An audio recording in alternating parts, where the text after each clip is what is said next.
Good morning, good morning. Happy June, everybody.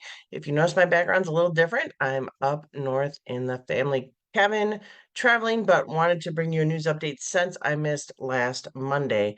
Last Monday, I was at the Golf for Kids event. It was a great event with regards to the Fox Valley Park District. It was a really wonderful, wonderful display of support for kids and golf. Anytime you can get kids outside is a blessing these days because they seem to be glued to their electronic devices. And the Golf for Kids program is a really great program. So, what I'm doing right now is just setting up my system so that I can keep track of everybody on Facebook and see if I can remotely. So what it's going to do is I'm going to try to do it from my phone and my laptop. My laptop's fine, but when I do this remotely from my laptop, I have to follow on my phone. There we go. I have to follow on my phone, and sometimes the format on my phone is not as good as if I could follow on my laptop when I'm at my home computer. I know that's a big explanation for probably something you really don't care about. That's what we're doing behind the scenes today. So, up north here, it's a little bit cooler today. I know we had a break from the extreme heat, but also want to make sure that you are being safe if it gets warm again. Um, when I was on the military, way back in the day, believe it or not, it's 30 years, 30 years since I've been out. I got out in 94. We're in 2024, 30 years ago. But when I was in, we used to have a thing called Black Flag Days. And when you're stationed in California, you have a Black Flag Day, which means it's too hot to do anything outside. And we'd have to train and do things inside. So that is also something that needs to be taken care of when you're doing, fun things outside. It might be too hot. So a lot of heat, extreme heat. We have the Illinois Department of Public Health that wants you to protect from heat. Again, what can happen in high heat? You don't know. Sometimes people don't know. You can get heat stroke and heat exhaustion, and these are two very serious situations.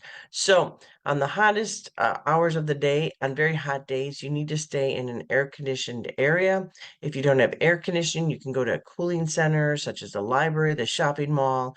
Back in the day, when I was living in Aurora, we had an old four square house that only had a couple window units of air conditioning, and I would take the kids, to a relative's house sometimes. We'd go and play at the PlayStation, the little play areas at the McDonald's and the Burger King. So definitely find a place where you can be in an air conditioned area, especially during the hottest hours of the day. Wear light colored, loose fitting clothing. Drink plenty of water. I know a lot of people that don't like water. You got to drink it, folks. Drink water. Avoid soda, caffeine, alcohol. Drink water. Water's maybe throw in a Gatorade, but water. Um, Avoid, like I said, hard work activities outside, or being in a building without air conditioning. Avoid the sun exposure. Wear a hat and then reduce your activities. So, what can happen? You can die of heat exhaustion. Yeah, be careful. Now, and again, let's be honest here. We do have our pets, and the other day I saw a couple kids walking their dog, and the poor dog was not walking at all. You could see it was trying not to touch the cement because it was hot. And I told them, I said, you should be walking your dog on the very hot cement, on the very hot tar, on the driveway. Maybe you should walk them in the grass. And they didn't even realize the poor dog was really suffering. So dogs, their feet are very sensitive. And although they run and they walk on all sorts of things, the hotness of the pavement um of the driveway, can really hurt your dog. Don't leave your dog in a parked car. They can die in the heat, and then provide plenty of water for your pets and leave the water if they're outside in a shady area. Do not leave your dogs outside. They're wearing a fur coat. Bring them in. So, heat advisory. I know we had a break from the heat, but it's never never bad to make sure that you're aware of the heat during our summertime. So, what is the mug of the day today? I have a great little mug. It says sit long, talk much, laugh often. So that's my up here in the family cabin. That's our motto. Sit long, talk much, laugh often. Definitely something more people need to do while we are going through everyday life. So July, I have to say, you blink and June was gone. The days are going by so fast. It's really incredible. I can't believe it. What we are looking at is good morning, Roger, and good morning, Bonnie. Thank you, Bonnie and Gay. Thank you guys for joining us this morning for the news and some updates. Sunday was the Pride Parade in downtown Chicago.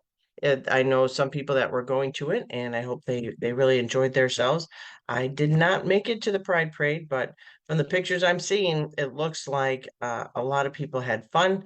And to be quite honest, that's what we should be doing in life anyway. Instead of criticizing life, we should be embracing it and embracing individuals in their elements. So, the Pride Parade downtown was scaled back a bit. It went to 150 entries instead of 200, mostly because of safety. We do need to make sure that people are celebrating in a safe environment and have protections that they need.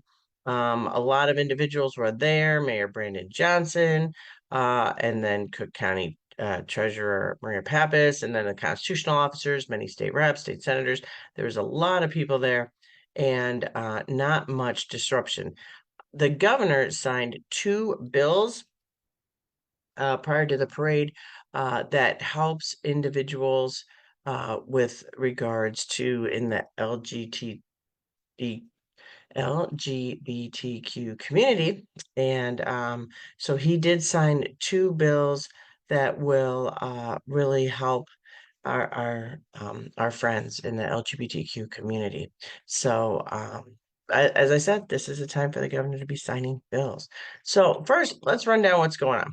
Last Thursday, June 27th, was PTSD Awareness Day. So if you subscribe to our email list, you will get an email. We talked a little bit about PTSD. Now, one of the things I want to talk about very briefly is I realize that PTSD is affiliated with veterans. We talk about that a lot.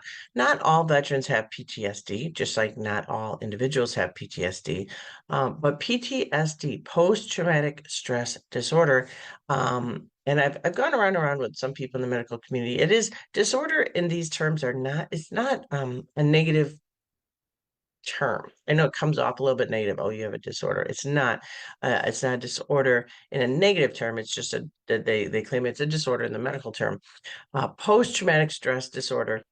June 27th was Post-Traumatic Stress Disorder Awareness Day to raise awareness of post-traumatic stress. So it's a condition of mental health. And I'm not even going to say it's a problem. It's just a condition. Just like if you break your arm, you have a condition, right? It's a condition of mental health that develops after a person has been exposed to one or more traumatic events.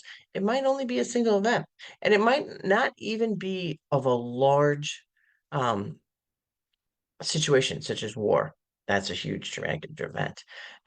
It might be something as small as having a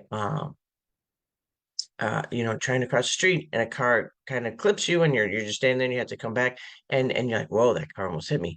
That could be a little traumatic too. You think, oh, that car almost hit me. I knew an individual who actually was crossing the street and got hit by a CTA bus back in the day, 20 years ago. Traumatic. If you get in a car crash, it could be traumatic. Anything can be traumatic. Violence in if you have violence, if something happened to you violently in your childhood or something happened to you violently, somebody got in your face, anything really that causes you a bit of stress could be a post-traumatic stress. You could have post-traumatic stress. And if you don't process those emotions and you don't process those feelings properly, it could develop into something a little bit more that you don't even know about. You might not even realize it. You could be subconsciously doing things you don't really aware is tied to the traumatic event that you had. There are big traumatic events, child abuse, and the like. Um, Child abuse, sexual abuse, verbal abuse, mental abuse. Those are huge traumatic events. If our police and fire, running into a fire, helping people in the fire, our police, they're exposed to trauma every day. Our firefighters are exposed to trauma. Our veterans were exposed to trauma. Not all firefighters, not all veterans, not all police, but there's trauma there. And there's trauma in everyday life. So what I'm saying is there are currently about 12 million people in the United States with post-traumatic stress, and post-traumatic stress treatments, they do work if you get help to process those traumatic events that you have gone through. One of the biggest things that I found in my role as a state representative is when or mutual ground. And if you haven't been in touch with your local domestic violence shelter, you should. So I toured them and we talked about traumatic events. And they have some children that exposed to traumatic events, but they also have the adults there, it's an abuse shelter. And they found that sometimes if people have traumatic events in their childhood and they're an adult, they have to go back and reevaluate that traumatic event because a traumatic event that happens in childhood, uh, and this is how it was explained to me, I'm not a professional, gets locked in that child brain. And so, like, the assumptions and the conclusions that were made in that child's brain were things that you actually hold and you bring into adulthood. It doesn't change as you go into adulthood. Those feelings, those emotions as you were a child are still there in that child. Um, point in time. And so then what some therapies do is they go back and they relive and bring up those childhood memories, and then you can reprocess them with your adult cognitive abilities. It works and it really it's even if it's a small traumatic event that happened to you, it doesn't hurt to talk to somebody. And it doesn't hurt to reach out to a professional to talk about the situation. So, post traumatic stress awareness day was June 27th. We need to be aware every day. Good morning, Bob Dunn. And good morning again to Roger. He says a beautiful July 4th morning to be here in Kiffyville. All right, so we have a new term, Kiffyville. I kind of like it. It's not too bad. Thank you, Roger. Tuesday, July 2nd, that would be tomorrow, is Made in the USA Day. Now, again, I believe you should try to buy things that are made in the USA every day. Every day should be USA Day, but we do have a day that is designated Made in the USA Day. Is a holiday celebrated on July 2nd every year to recognize the importance of American-made products and the companies that produce them. Now, American-made products. When you buy American-made products, you know you're supporting your country and your local economy. You can feel good that they were made by people who traded fairly, who worked in a safe environment, and who are regulated. And it's really, we have a superior product worldwide. Now, I remember back in the day, way back in the Wayback Machine, I took my driver's license test in my grandmother's uh, caddy. She had a kid. They always bought Cadillacs. My grandparents always bought Cadillacs. And I asked them one day, I'm like, why do you always buy a Cadillac? Why? And they always wanted to buy American made cars. And that car was just superb. I drive a Ford. It's an American right here. It's got ties to Illinois, folks. Ford's plant right here, Illinois. Um, it's got ties to US, American made. You gotta like that Ford. I've always had a great experience with Fords. So buy American made. Now I know right now people say, well, with cars, especially that they're integrated now and some parts are made here and parts are made over there and parts are put together here, assembled here. I understand all those arguments, but I drive a Ford and I'm pretty happy about it. And you gotta support American made products. So I realize that sometimes supporting American made products is a little bit more expensive, and I realize people are trying to tighten their belts and be as fiscally responsible as they need to be with their families. But sometimes spending a little bit more upfront will save you from spending more on the back end. So, for example, disposable razors versus when you buy, you're throwing away, they're cheap, you're throwing away all the time. You buy one that's quality, you're saving money in the long run. So, buy in the US. Look for the label. Look for the Made in the USA label. Don't go to those cheap stores that's just funneling money to China right now. Things are pretty scary over there. Look for the American made tag on everything that you buy. So, not just on July 2nd, but every day. Thursday, July 4th, of course, Independence Day. In 1776, the country founders came together, agreed upon building a more perfect union. Now, we're by all means not perfect, but I think we're pretty much the best country around so far. In the United States, I've been to several countries. I've served in several countries. Uh, I encourage you to visit other countries and see what we have here, what some countries don't have there, and compare. Don't just take my word for it. Go travel, see some other countries. But I would say I think our country is one of the best. It is the best. It is the best, and we need to keep it that way. But on July 4th, we're going to celebrate that. And believe it or not, there's a lot of countries that have had multiple constitutions, and ours has withstood the stand of time. So enjoy responsibly.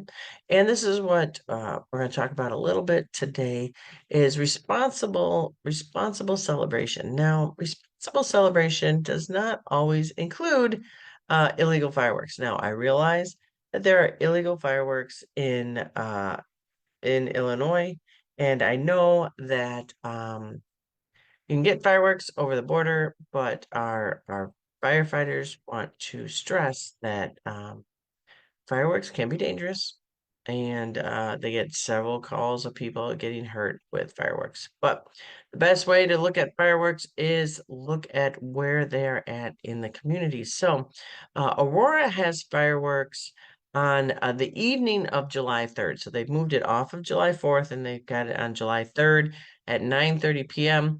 You can view it from Rivers Edge Park, McCulloch Park, Wilder Park. The promenade parks are open at 6. Um, the parade is on July 4th. It will be downtown Aurora at 10 a.m. Now, Naperville has fireworks the evening of July 4th, and that is at 9:30, 7:30. There's a municipal band concert. You can view that from Frontier Sports Complex. Oswego also has fireworks on Thursday, July 4th, 9:30 p.m. at Prairie Point Park, right there in Oswego. So, as you know, my district is Aurora, Naperville, Oswego, and a bit of Montgomery. So, I cover all 4 areas and I have all 4 counties. So Kane, Kendall, Will, and DuPage.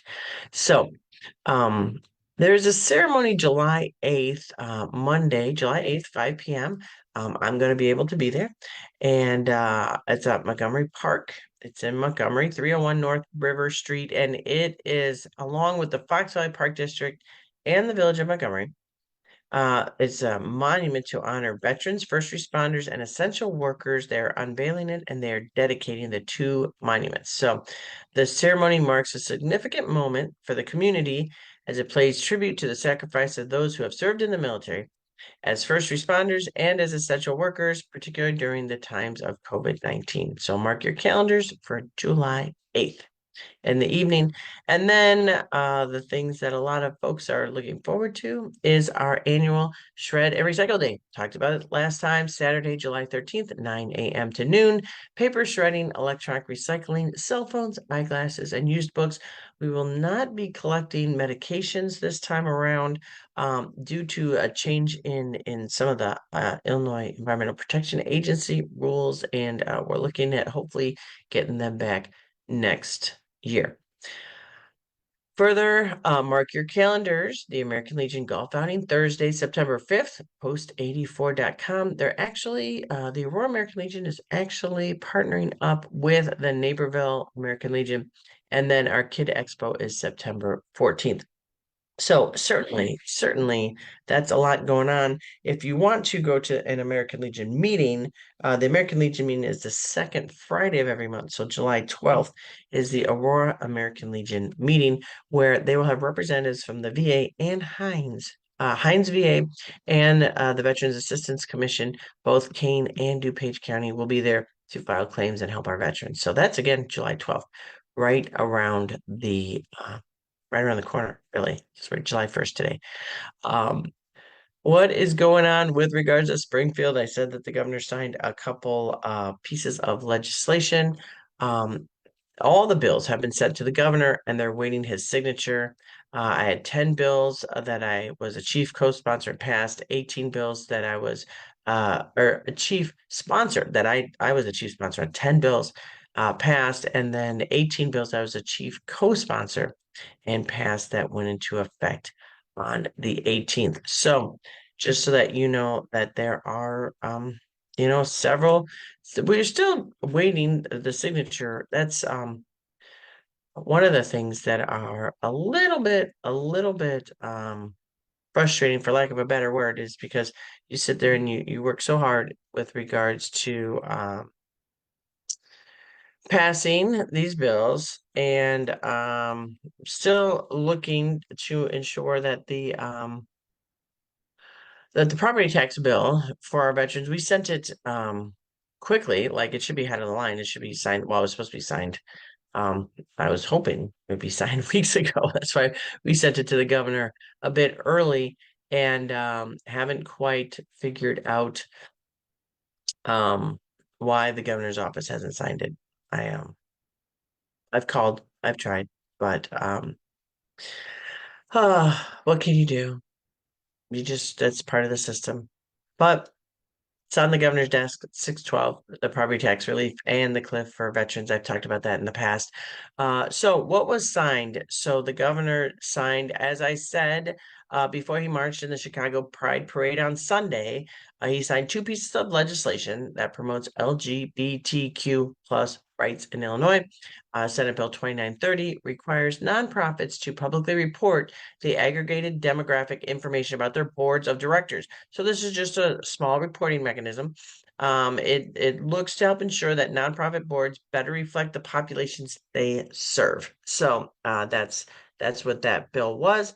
And then House Bill 5507 simply remove barriers to the process of changing legal gender or birth certificates so that people are recognized for who they are. So those were two pieces of legislation that the governor signed, as I mentioned earlier, with regards to before the Pride Parade. So another law that goes into effect July 1.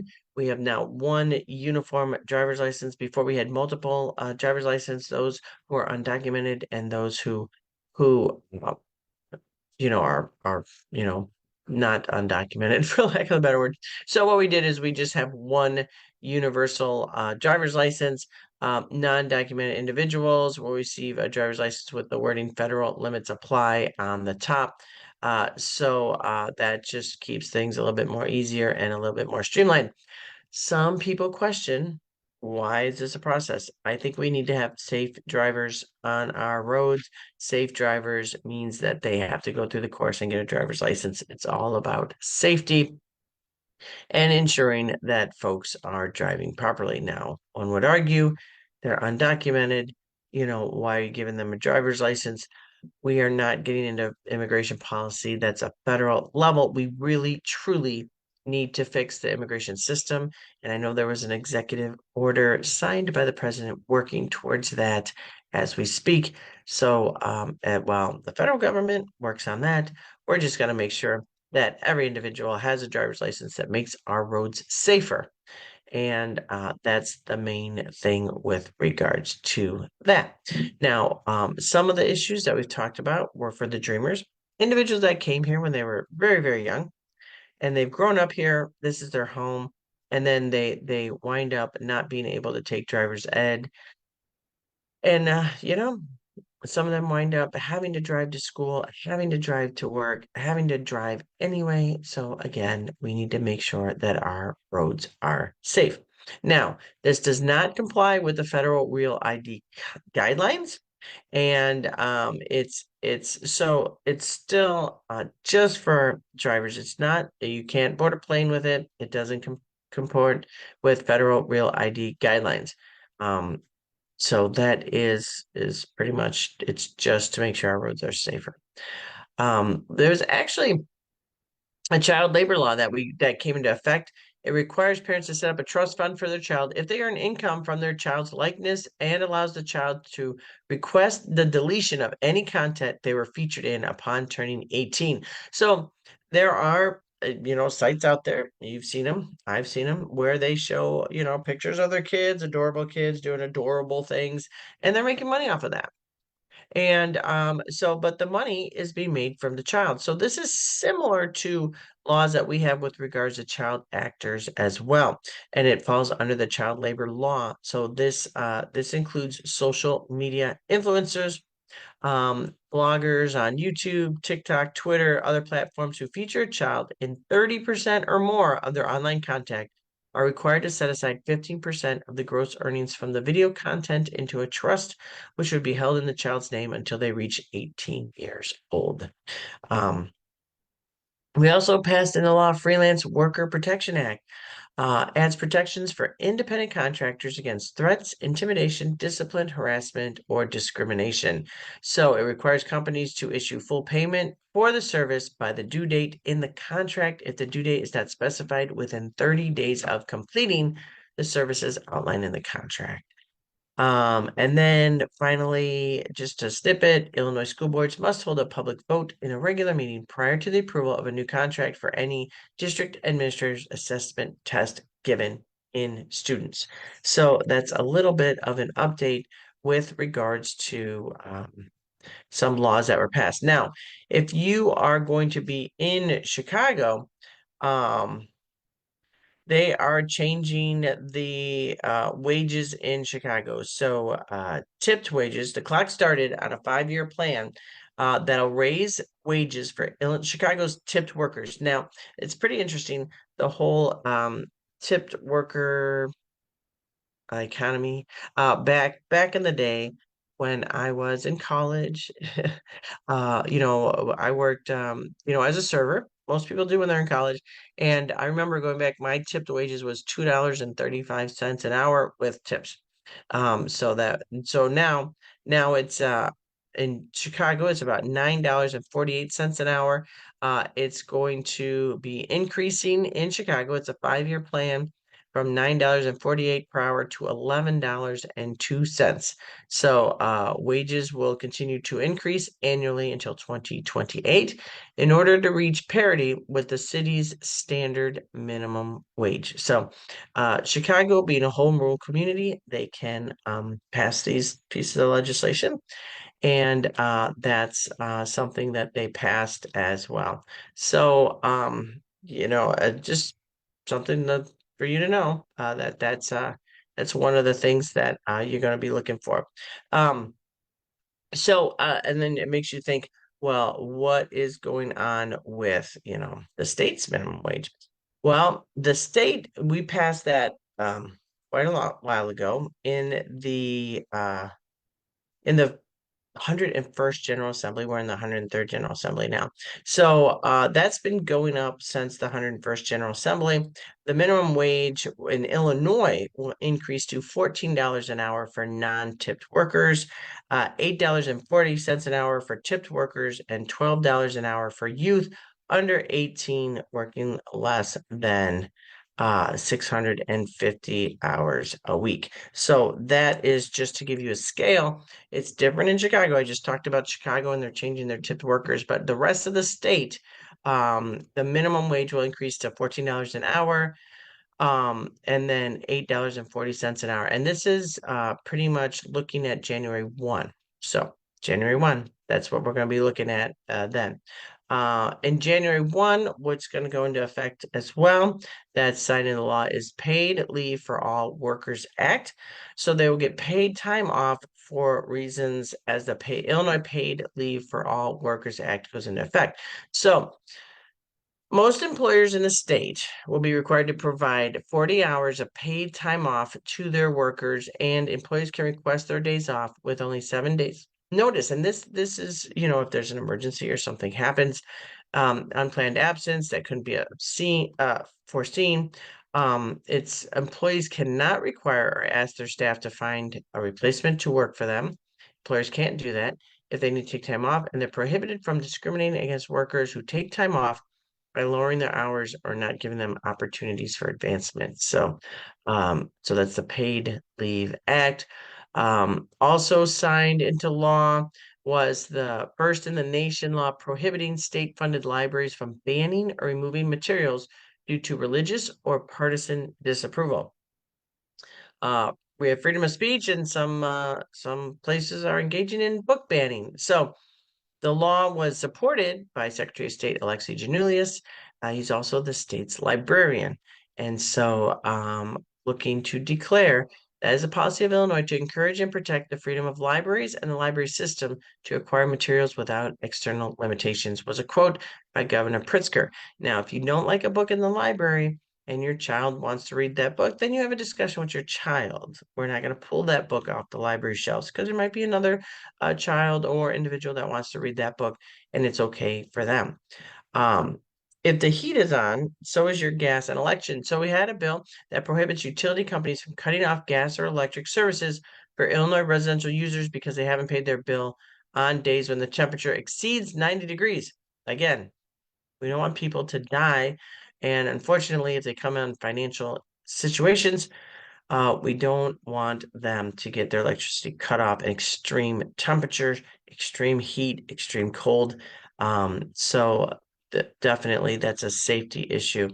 Looking at also a bill that got signed into law requires car manufacturers to establish a vehicle theft hotline to help locate stolen vehicles using their existing global positioning systems. So that's trying to crack down on car thefts and carjackings, digital forgeries. We've talked about some of these as they were going through the system. Deep fake forgeries, particularly in the pornographic nature. So starting in 2024, people who are falsely depicting in sexually explicit images or videos will be able to sue the creator of the material. Uh, Definitely, it's just such a different world nowadays with deep fakes and fake images, and so it's illegal to do that, and you can be sued for that. Fentanyl education could save lives. House Bill 3924 requires high schools to teach about the dangers of fentanyl in all state required health courses. Don't video conference and drive. So texting and driving is punishable by law. Drivers from using an electronic device to participate in video conferences or access social media sites while driving. House Bill 2431. I'm not in a car. Uh, you can do hands-free and phone in to Zoom. You do not need to be on your video while driving. No stops when windshields are blocked. So here's the thing. Everybody likes to have their air freshener hanging from the rearview mirror. Nobody thought it was against the law. Guess what? It was against the law. Now it is not against the law. So House Bill 2389 um, looks that if you have something on your hanging from your rearview mirror, it really is not an obstructive view. So you can have your air fresheners. You can even put your fuzzy dice up there. Sometimes people have navigation systems on their on top of their dashboard so they can see it, depending on how old their car is. So if you hang an object that obstructs the driver's view from the mirror view mirror. It clarifies existing law to ensure that no vehicle can be stopped or searched solely because of an object placed or suspended between the driver and the front windshield. That's what it says. Senate Bill 1883 prohibits keepers of bears and non-human primates from allowing members of the general public to come into contact with them. So General public does not include the employees at the facility where the animal is kept, veterinarians, professional film crews, but let's not go hugging a bear anytime soon. Now it's against the law. Senate Bill 1883. Smoke free means vape free as well. Bill passed both houses, the governor signing them. House Bill 1540 expands the state law to keep public spaces smoke free, also includes electronic cigarettes or vapes. Um, no fees for veterans. Furry friends, I want to say. So if you're a veteran and there's an animal in an animal shelter that really wants your love, House Bill 2500 requires animal shelters to waive adoption fees for any pet for military veterans in Illinois. So if you're a veteran and definitely need a friend and find that special four-legged family member at your local animal shelter, please adopt and your fees will be waived. Now, with that, our local animal shelters are fairly full. A lot of people during COVID adopted their animals, and now that COVID is done and let people are busy again, are relinquishing them to the animal shelter. So please, if you're looking for an animal, visit your animal shelters. I've gotten pretty much all my dogs from the animal shelter and from the Aurora Animal Shelter, and definitely they've been fabulous, fabulous additions to our family. Um, Senate Bill 380 is a unique one that's going to the governor's office that was signed. Fertility fraud. The things that come across our desk is just amazing. Fertility fraud. Who would have thought? But there have been providers, healthcare providers, and doctors who knowingly and intentionally use their own product or own sperm without the patient's informed written consent for assisted reproductive treatments like IVF. Fertility fraud has made headlines in years. Now that you have 23andMe and people are like, saying that some things just don't seem right. Victims often have not had a clear course of action when they find out that their trust and their bodily rights have been betrayed, and the fraud to some people feels a little bit like sexual assault, but it doesn't meet the criminal or even the civil definition of sexual assault. So definitely we changed the law, and in this case, allow people to seek remedy if they feel like their healthcare provider or their doctor did not provide the fertility treatment that they were promised. So that's the, I realize that individuals have a negative view of government, but these are important. These are things that government is for, regulating and ensuring that people are getting the best care and they're getting the rights that they deserve, and this is one of them. So definitely those are some laws that are going to be going into effect January 1 as the governor continues to sign them. Um, One of the things that we're looking at, not necessarily closely, but it's just kind of interesting, is um, the federal bribery law case in the United States federal court against former Illinois House Speaker Mike Madigan, if you're following that. And there are several other allies that were convicted along with them. The United States Supreme Court handed down a ruling that's quite interesting and honestly might have some situations.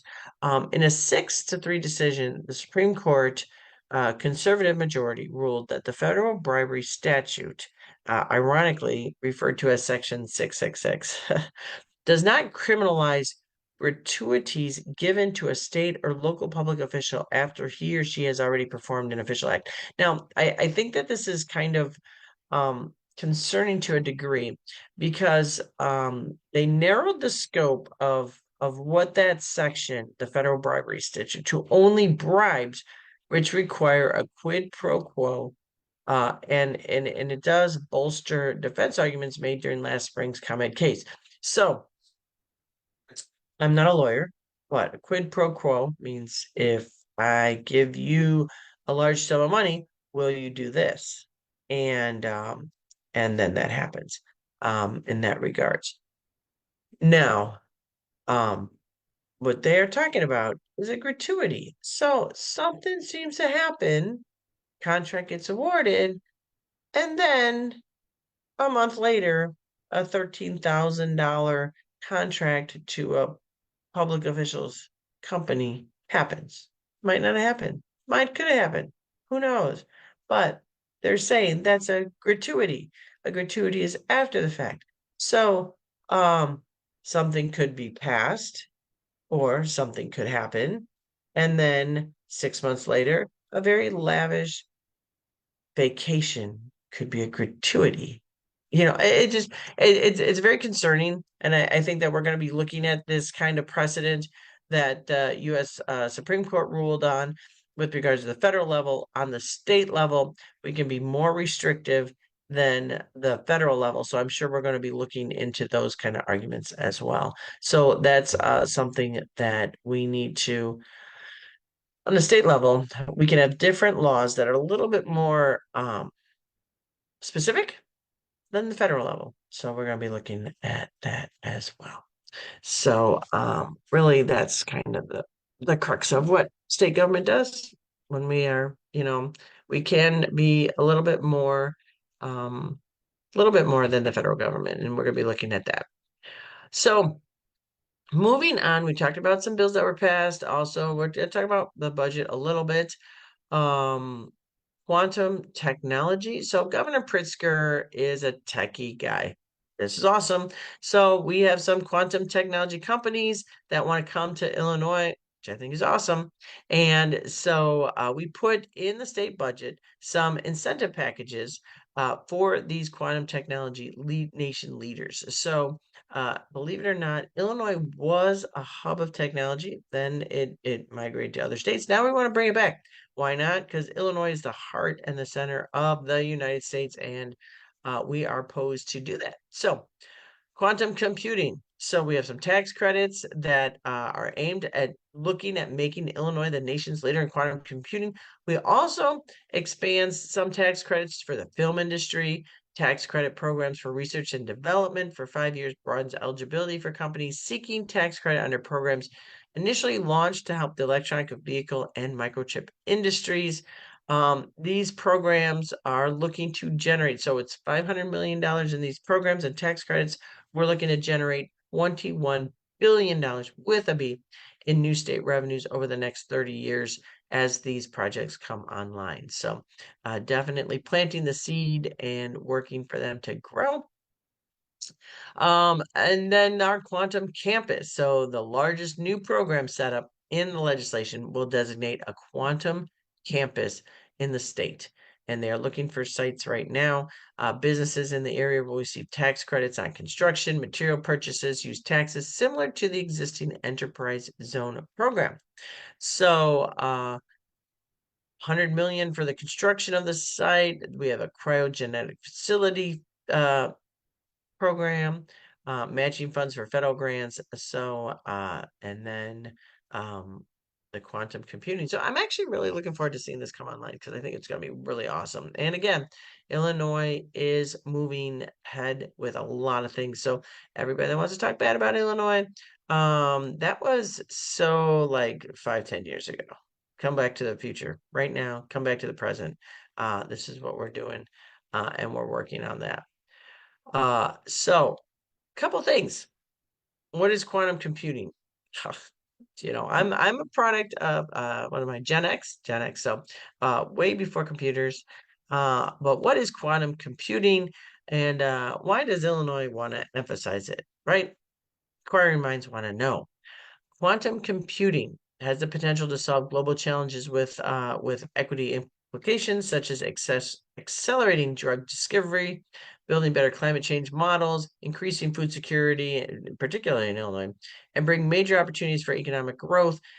So it commercializes quantum and takes advantage of the explosive job creation that comes with being on the forefront of this emerging technology. So it is all technology. Believe it or not, just about everything you touch nowadays specifically has some sort of algorithm or computing in it, quantum. And the faster you can get that algorithm to go, the more efficient the data is and the better outcomes we can get. That's my non-scientific view with regards to quantum computing and the economy. So What are we looking at? We're looking at our universities. We have great universities. We have the University of Chicago, University of Illinois, Urbana-Champaign, and we have others that are working together with regards to this. And again, uh, why us? Because we have these great institutes, and we have a workforce that's prepared to do it. So like I said, University of Chicago, University of Illinois, Northwestern, Chicago State, all the universities.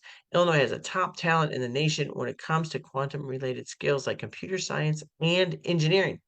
So we note that graduates from our colleges, community colleges, city colleges, early career centers are well, in fact, I got to be honest with you. My daughter was even talking about going into computer science, accounting and computer science, because she was talking about the intersection of accounting and computer science in today's world. So it's a growing field. It's an exciting opportunity, and it can just go in so many great directions. So our region already has one of the county's largest quantum ready pipelines, awarding almost 60,000 degrees and certificates annually in fields that are related to quantum computing, and almost 12,000 quantum related degrees and certificates awarded by our community colleges. So there are pathways and opportunities, and there's a workforce for quantum computing. So that's just a little bit for you to know about that. That's exciting. I'm excited. Taxpayer subsidized medical debt relief program. So we're sending this to Pritzker's desk. More than 300,000 Illinois residents stand to be cleared of all outstanding medical debt through the creation of the Medical Debt Relief Pilot Program Fund. It's already on the governor's desk. House Bill 5290 looks to alleviate medical debt for families across the state residing in households with individuals falling below 400,000 of the federal poverty level and has medical debt equating to 5% or more of their household income. And this is really important. And in fact, I had a really good friend of mine way back in the day when I was an alderman, had to sell her house in Aurora, move in with her daughter in Wisconsin because of medical debt. She had a really serious condition, had to be hospitalized for quite a while, and the debt was astounding. She didn't realize what insurance would not cover, and she literally had to declare bankruptcy and go and move in with her daughter because of medical debt. So this is really it's a 5-year pilot program, working with nonprofits to look at really trying to maximize some programs on the federal level and help people get relief from medical debt. We all want to live a healthy life. Please try to live as healthy as you can. But if something traumatic happens, there are families that are really struggling with medical debt. Um, so certainly this is going to help out. So it's estimated that nearly 2 million Illinois individuals have more than $4 billion in medical debt. So this is just a small amount of money in our state budget overall, but it could change the world. Um, Going forward, so that's there's a law that requires landlords to notify renters of flood risks. That's something that this is a bipartisan bill that we need to look at this stuff. So they just need to make sure that um, they get notified. So it's just a flood can be financial devastating, and this legislation that can affect families. You get insurance, but you don't have to get flood insurance unless it's disclosed. And it's not quite that easy to look at the floodplain maps with regard that they are online.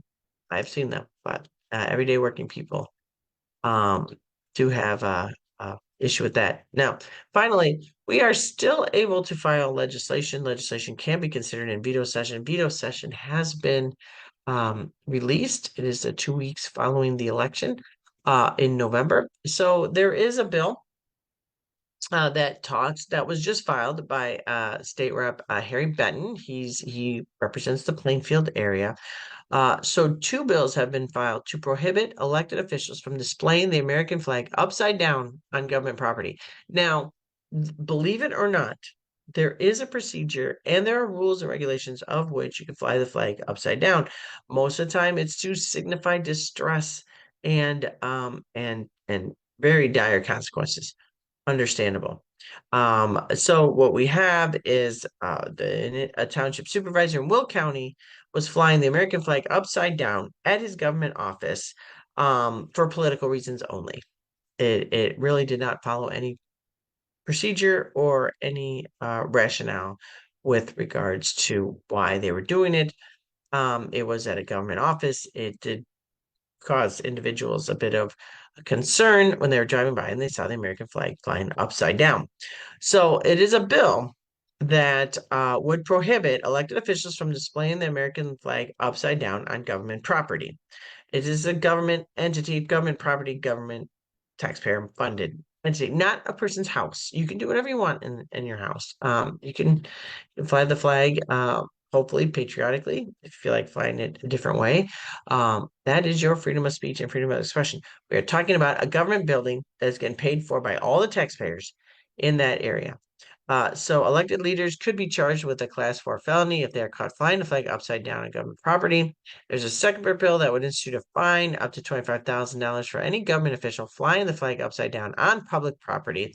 The current financial penalty for desecrating an American flag in Illinois is $1 to $15. And that's a little bit low in my opinion. So House Bill 5860 and 5861 would not, again, impact someone's First Amendment right to display the flag however they choose on private property. We're just talking about our government taxpayer funded properties that should follow some spirit of decorum and respect for our American flag.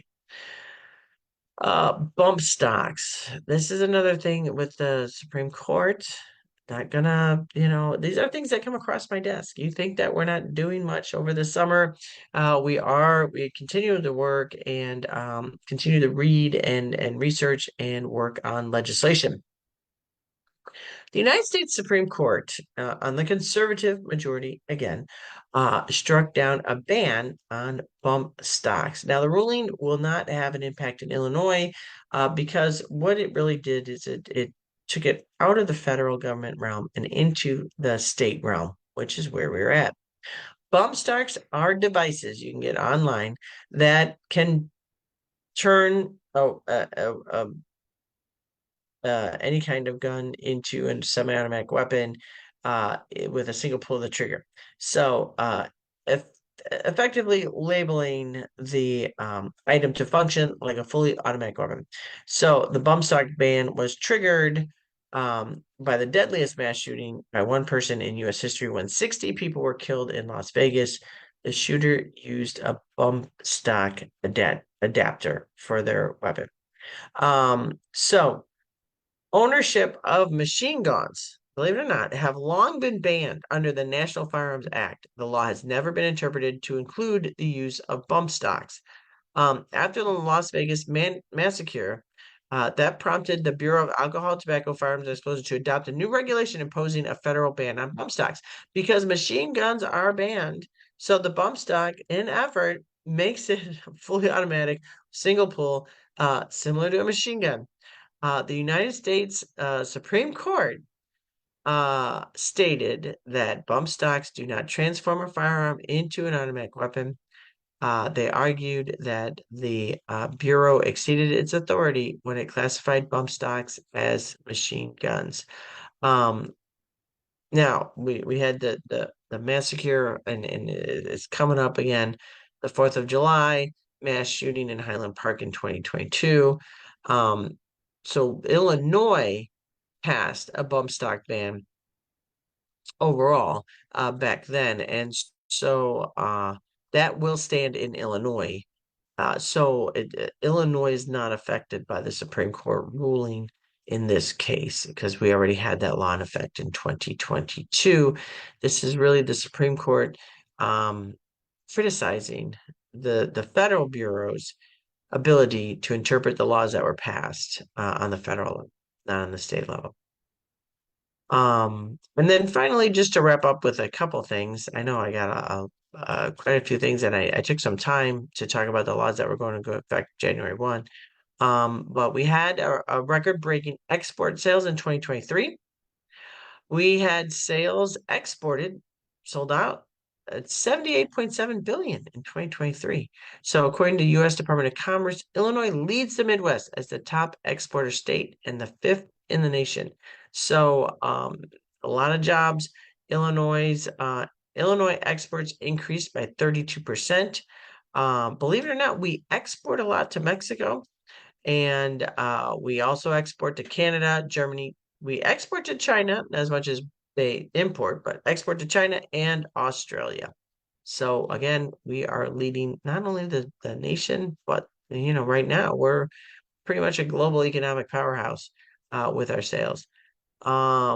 West Nile virus was found in mosquitoes and birds across 13 Illinois counties. So certainly look out for West Nile virus, reduce, repeal, and report. Make sure that you have screens and everything in your house tight. Eliminate standing water because mosquitoes can breed in that. Wear long sleeve shirts, pants, shoes. Apply insect repellent and report locations where you see water that's stagnant for more than a week. So definitely make sure that you and West Nile virus is a serious illness, especially for seniors. So please be very careful with that. We are going to be spending more than $41 billion to repair and build our roads and bridges. I know it's frustrating. I know traffic is really mind numbing and but take a deep breath. It's for the better. So we went through decades upon decades upon decades of not fixing our roads and bridges. So we're catching up. So we have roads and bridges. We have freight and passenger rail. A little bit of money in there for aviation, our ports, our waterways. Illinois has a lot with regards to that, and so we are working on that. And then veterans cash. If you play the lottery, the scratch offs, vet cash scratch off. The Illinois Department of Veterans Affairs announced nearly $700,000 in veterans cash grant programs. So a lot of great things going to the money if you play scratch offs, if you buy the vet cash scratch offs, your money then will be going towards a great cause, helping out our veterans. So finally, we're just going to talk a little bit about a couple of things going on that's fun. The Shed Aquarium announces a new lakefront learning center. The new Mortgage Family Lakeside Learning Studios were unveiled Friday, along with an expansion of the Shed's environmental education programs for youth. Now, if you haven't been to the Shed Aquarium lately, our office can help you with museum passes. You have to call well ahead of time, a month before your visit, but we can help you with passes to the aquariums and to various fun family events that you want to go to over the July and August months, or any months really. We can help you out. The Shed Aquarium is one of my favorites. If you haven't gone, you just have to go. The newly designated Family Lakeside Learning Studio, it will be opening in 2026. It will feature flexible, buzzing classrooms that will be home to animal encounters with aquatic investigations. Students could be getting an eye-to-eye trip with a yellow-footed tortoise, chatting virtually with a Shed Aquarium researcher from the Caribbean, Great Lakes, or Latin America, building native bug hotels to house native bees and monarch butterflies and a lot more. So very exciting with that. Brookfield Zoo, another great place to go to. Brumbly and Willem, the 2-year-old male koalas, recently arrived at the zoo from Australia, made their debut on Tuesday. So if you want to check out the koalas, the first koalas to inhabit Brookfield Zoo in Chicago in the zoo's 90-year history. So their habitat has an indoor and outdoor viewing area, allowing visitors the ability to see them on any given day. So they were brought to the zoo on a 2-year loan from the Australian government. And so the new arrivals are joining other marsupials, and they are native to Australia, as I just said. They have other friends there, that are native to Australia, such as the southern hairy-nosed wombat, short-beaked anadas, western gray kangaroo, and the Venezuela wallaby. So the zoo hopes the koalas stay with the to underscore the challenges that they face in Australia while also educating guests on the deeper understanding of wildlife from across the globe. Now, koalas, they're native to eastern Australia. They have been listed on the endangered species by the Australian government. 300,000 of them are living in the world. Nearly 6,400 koalas were estimated to have died from wildfires in 2019 and 2020. So habitat destruction was one of the greatest threats to the koalas in Australia.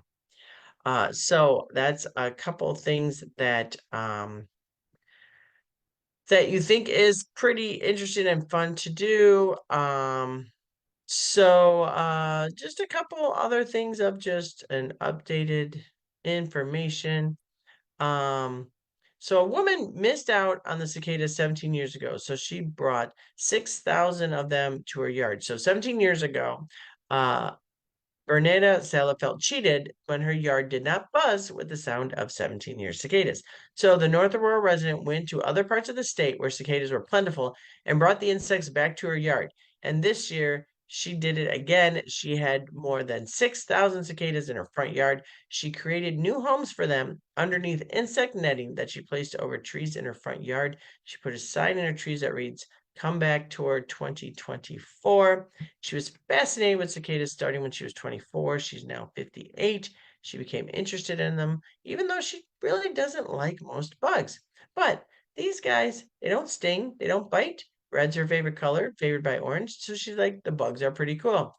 So her love for cicadas, she also has cicada tattoos, a cicada necklace, earrings, t-shirt that proudly says, "Got cicadas." So at least one cicada had resurfaced after being underground in her yard for 17 years. She says she hopes more cicadas will emerge from her yard 17 years from now. She noted that a few of the cicadas she brought to her yard had been laying eggs. So certainly it was quite the sight to see. So she fully embraced the cicadas. So with that, the only other thing that I'm going to leave you with is you might find that during the census, Aurora was undercounted. They're doing a special census. Municipalities are allowed to do a special census. And so if you wondered why the census people are going around counting again, they are counting again. And they will be going to try to, I think it was undercounting by like 18,000 people. That's a huge amount for Aurora. And so they're counting again with regard to that, and then go visit the theater. The Paramount has a great, I mean, the Million Dollar Quartet. It's showcasing later this month. It's I'm really excited. They just opening up another venue at Stope Island parking garage. Believe it or not, there are some space there under the parking deck, and I can't wait to see it. Million Dollar Quartet, one of my favorites. I saw it at the Paramount years ago. It's when the greats came together, and one night, one studio. You got to see it. I'm not going to give you more information on that. Look it up, Million Dollar Quartet. It was a phenomenal show. Great performers a couple of years ago when I saw it, and they're bringing it back on a small scale, not the large Paramount theater, very small scale, intimate event, and I'm really looking forward to hopefully get to that show. But again, the arts jobs has not quite come back to pre-pandemic levels. It's coming back slowly. So the National Endowment for the Arts shows that employment in Illinois performing arts sector is not quite returned to pre pandemic levels, but a new analysis says that growth in the Illinois overall art sector is outpacing that of other states. So, way to go, Illinois, for promoting and supporting folks in the art. So, about 1,000 fewer people report being employed by performing art groups. Those are theater companies, dance companies, the symphony, compared to 2019, the year before COVID. So they were pretty hard hit. So go out, catch a show, enjoy the summer. It's July 1. Make sure you stay out of the heat. Make sure you stay in the air conditioning if it gets extremely hot. I hope everything is going well for you. Please be safe on July 4th. Be safe July 4th weekend. Um, but enjoy family time, and I will Zoom with you next Monday. So June is in the rearview mirror. July is barreling right at us. So everybody have a great and wonderful holiday season. And I'll give you another update next week. So take care, everybody. Be well. Stay safe. Do not use illegal fireworks. And then and keep it in mind that first responders, police, fire, veterans, individuals, you